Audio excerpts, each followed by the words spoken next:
Hello friends, आप सभी का स्वागत है अपने ऑनलाइन टॉप कोचिंग में। आज हम बात करना बिहार में बम्पर वैकेंसी आ रही है वर्तमान समय में। आज मैं बताने वाला राजस्व एवं भूमि सुधार विभाग में बम्पर वैकेंसी आई है। कौन लोग आवेदन कर सकता है, किस प्रकार से मेरिट लिस्ट बनेगा। एग्जाम फी जो है आपका बिल्कुल फ्री है, कोई भी आपका पैसा नहीं लग रहा है। आप अप्लाई कर सकते हैं अगर आप ग्रेजुएशन पास है या डिप्लोमा पास है या सिविल इंजीनियर में अगर आपने कोर्स कर रखा है तो आप आवेदन कर सकते हैं। सभी जानकारी इस वीडियो में शॉर्टकट देने वाला। चैनल पर दें उसको सब्सक्राइब कर लीजिए, बेल आइकन को ऑन कर लीजिए ताकि कोई भी अपडेट आपसे छूट ना पाए। सबसे पहला पोस्ट देख सकते हैं वो ग्रेजुएशन वाले के लिए मैं बता रहा हूँ, विशेष सर्वेक्षण लिपिक। इसके लिए 226 सीट रखा गया है। इसके लिए जो योग्यता है वो ग्रेजुएशन पास होना चाहिए। कैटेगरी में आप सीट देख सकते हैं। अनुसूचित जाति के लिए 30 है, अनुसूचित जनजाति के लिए 1 है, अत्यंत पिछड़ा वर्ग के लिए 39 है, पिछड़ा वर्ग के लिए 22, पिछड़े वर्ग की महिलाओं के लिए 6 है, अनारक्षित के लिए 105 है, आर्थिक रूप से कमजोर 23 है। सीटों की संख्या घट बढ़ सकती है, ठीक है। और यहाँ पे देख सकते हैं जो आपकी आरक्षण का पालन किया जाएगा, राज्य सरकार के आरक्षण नीति का पालन किया जाएगा। इसमें आदर्श रोस्टर का अनुपालन किया जाएगा, ठीक है। विशेष सर्वेक्षण लिपिक, इसके लिए स्नातक पास 25,000 रुपये सैलरी रहेगी, ठीक है। और कौन इसमें न्यूनतम जो आयु रखा है वो 1/1/2022 तक। अगर आपका 21 वर्ष है तो आप आवेदन कर सकते हैं। अधिकतम आयु अनारक्षित के लिए पुरुष जो है वो 37 वर्ष तक, अनारक्षित महिला वर्ग के लिए, अत्यंत पिछड़ा वर्ग के लिए या महिला हो तो 40 वर्ष, अनुसूचित जनजाति या अनुसूचित जनजाति पुरुष के लिए 42 वर्ष होनी चाहिए। और नियोजन की जो अवधि है वो आपका संविदा 31 मार्च 2024 तक के लिए होगा। आवश्यकता पड़ने पर इसे बढ़ाया जा सकता है, ठीक है।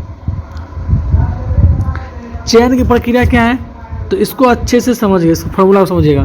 मैट्रिक, इंटर, स्नातक या स्नातक उत्तर। वैसे तो जो स्नातक है वो तो आवेदन करेंगे, और जिसके पास स्नातक उत्तर है उसके लिए क्या बेनिफिट है तो आप यहाँ पे देख सकते हैं, पढ़ सकते हैं कि स्नातक एवं स्नातक उत्तर में प्राप्तांक प्रतिशत प्राप्तांक के आधार पर मैट्रिक के लिए अधिकतम आपको 10 अंक दिए जाएंगे, और इंटर के लिए जितना परसेंटेज है उसके लिए 15 अंक, स्नातक के लिए 70 अंक निर्धारित किया गया। और जो स्नातक उत्तर यानी कि पीजी है उसके लिए 5% का वेटेज दिया जाएगा। इसी के आधार पर आपका मेगा सूची बनाया जाएगा। इसका फार्मूला आप देख सकते हैं यहाँ पे, ये इस प्रकार के दिया गया है। मान लीजिए अगर आपके मैट्रिक में 80% है, ठीक है, तो आपको 80% और मैट्रिक में कितना यहाँ पे दिया जाए नंबर 10 अंक, ठीक है। तो इसको आप 10 से और भाग कर दिए 100 से, तो 0 0 कट गया, यहाँ से ये 0 कट गया, यानी कि 8 नंबर का वेटेज, यानी कि मैट्रिक में आपको 8% का वेटेज देगा।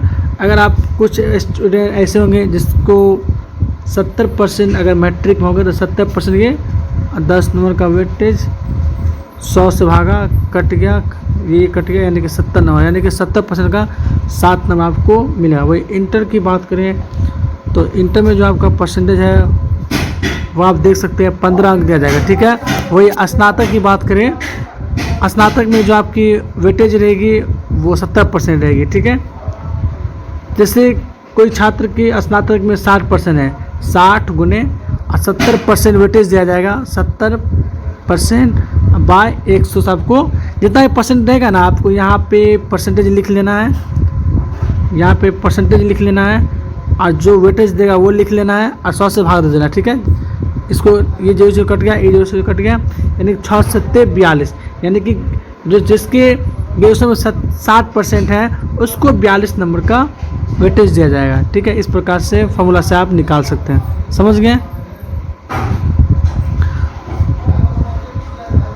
और आपको जो आवेदन है वो 27 सितंबर से लेके 31 अक्टूबर तक आप आवेदन कर सकते हैं, ठीक है।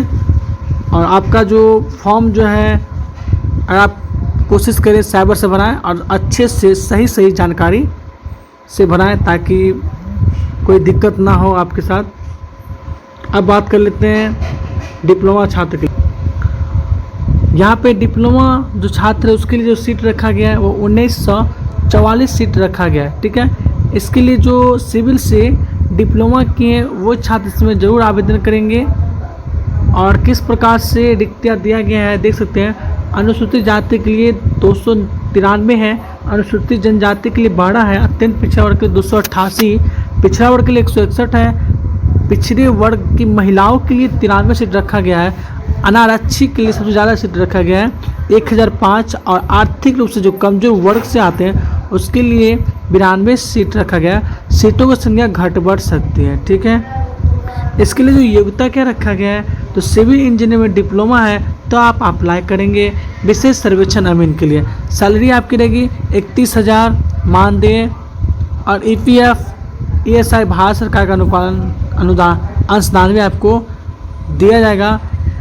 उसके बाद मोबाइल लैपटॉप इंटरनेट की व्यय की पूर्ति के लिए आपको 4,000 प्रति माह आपको दिया जाएगा, ठीक है, 12 माह के लिए।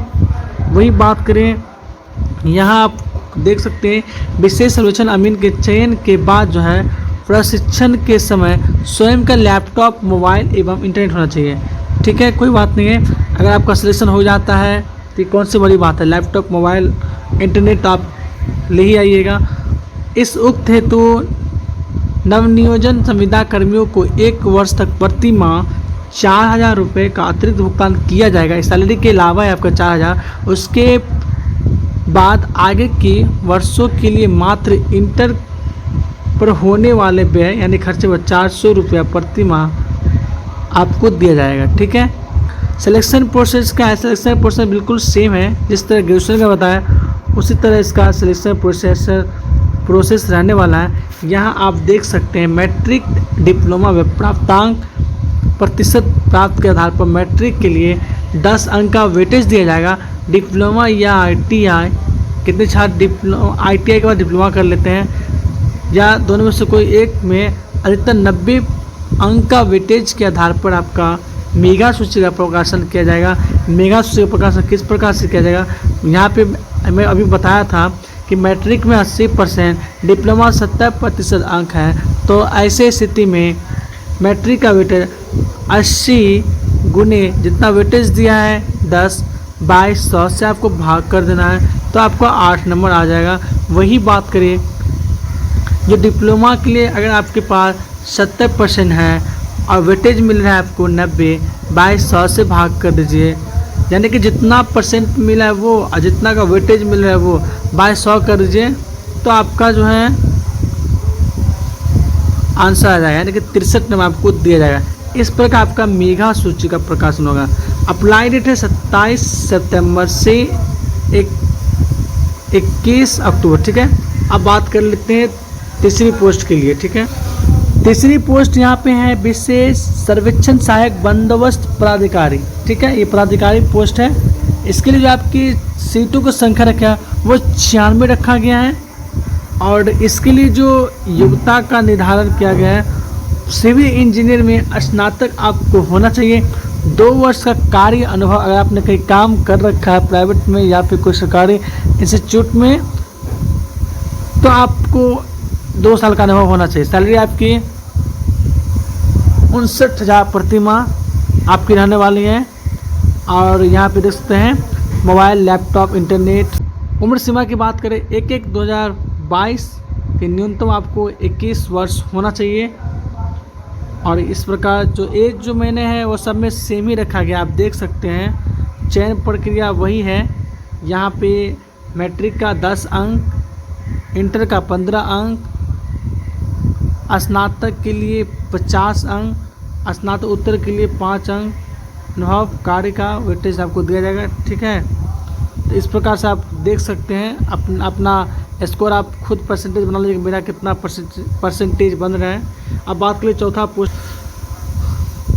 पोस्ट है आपको देख सकते हैं विशेष सर्वेक्षण कानून। इसके लिए जो सीट रखा गया 240। इसके लिए योग्यता क्या होना चाहिए, इसके लिए जो योग्यता रखा गया है विशेष सर्वेक्षण कानून में सिविल इंजीनियर में डिप्लोमा होना चाहिए, साथ में 2 वर्ष का कार्य अनुभव। सैलरी आपकी 36,000 प्रति माह रहने वाली है और यहाँ पे देखो एक्सपीरियंस कहाँ का होना चाहिए तो देख सकते हैं 2 वर्ष का सरकारी, 1 मिनट आप रुक जाइएगा, 2 वर्ष का कार्य अनुभव कहाँ कराना चाहिए, सरकारी या निबंधित गैर सरकारी संस्था में कार्य का 2 वर्ष का अनुभव, ठीक है। एज आपकी कितनी होनी चाहिए तो 1/1/2022 को न्यूनतम 18 वर्ष होना चाहिए, अधिकतम 37 वर्ष, ठीक है।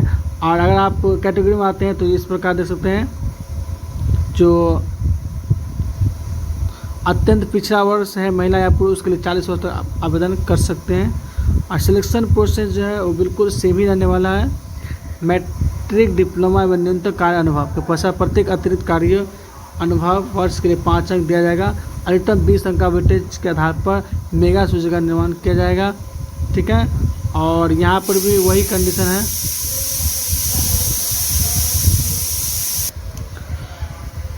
तो आप अपना परसेंटेज जोड़ लीजिए, आपको कितना परसेंटेज है मैट्रिक, इंटर और आपके डिग्री में, तो आप परसेंटेज निकाल लीजिए कि मेरा कितना परसेंटेज बन रहा है। और सबसे अच्छी बात यह है कि जितने सारे सीट हैं सभी का 3 गुना बच्चे को बुलाया जाएगा, स्टूडेंट को, ठीक है, काउंसलिंग के लिए।